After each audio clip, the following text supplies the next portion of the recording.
Sirât is not a safe film for the Oscars. It's a visceral, thumping, desert rave survival thriller. Let that genre sink in for a second. It's a desert rave survival thriller that legitimately deserves a shot at Best Picture. Like Mad Max, it's a primarily sensory-driven experience that trusts the audience to find meaning in it for themselves. Directed by visionary Oliver Lax, the title comes from an Arabic word, meaning the bridge between heaven and hell.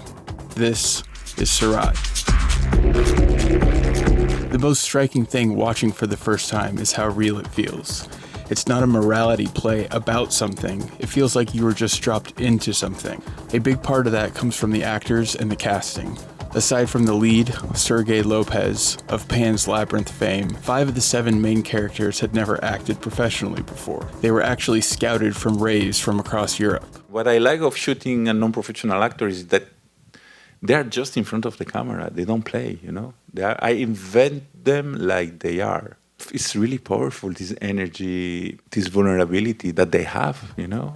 As a result, it reads more like a documentary and it feels authentic. You never question whether these people exist. If you've ever been to an EDM concert or a rave, you already know they do. But what translates on screen is the intense love this group of misfits have for each other, and what feels like a family built on trauma and shared experience. To help achieve this, Lax spent a few months working with them while they stayed with him, showing them movies, rehearsing, and talking about motivation. They were with me like 1 month and a half. I think that any of them are really an actor, you know. They doesn't have the instinct of being actor, but they have the truth, they have the fragility, you know. They have this vulnerability that is so precious, you know. The plot revolves around a desperate father searching for his missing daughter, accompanied by his son. But the emotional center of the film rests on the father-son relationship and their shared search for their missing family member.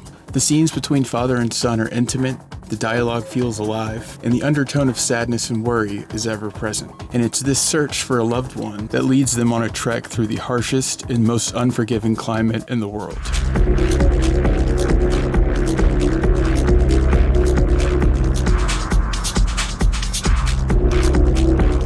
It sounds cliche to refer to the desert as character, but setting only rises to character-level impact when the stakes feel high, and that comes from a sense of realism achieved from technical mastery. The desert feels expansive and impossible to navigate. Sounds from the caravan make you feel small and fragile, and the atmosphere and ambiance reflect the distorted, gritty beats peppered throughout the film's runtime.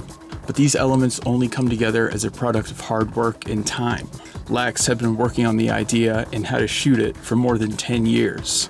He started working with composer Kang Ding Ray over a year and a half before filming even began. He's also an EDM producer. The all-female sound design team worked for 9 months in post-production, just on details like car engine sounds and the low ambient rumble of the Sahara Desert.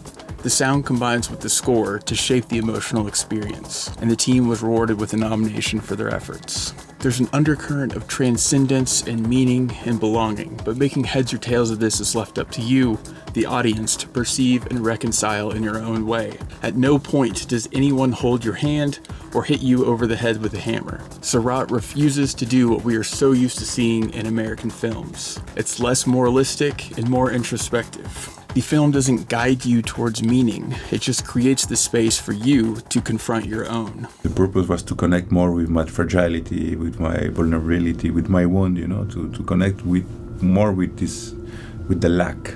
And I think that Sirât is about this, it's about the wound, you know. Sirât obliges you to look inside you. I think it's a healthy thing. What Sirât ends up being is something that stays with you for weeks after viewing. It's a profound fusion of ecstasy, euphoria, and dread. It transcends thriller tropes, and the storytelling is a shining example of what movies can do when they loosen narrative restraints. To avoid the same mistake that hampers so many films and film analyses, I don't want to pontificate about the meaning or even tell you really what it's about. I just want to encourage you to watch Sirât and figure out what it means to you, because the journey is worth it.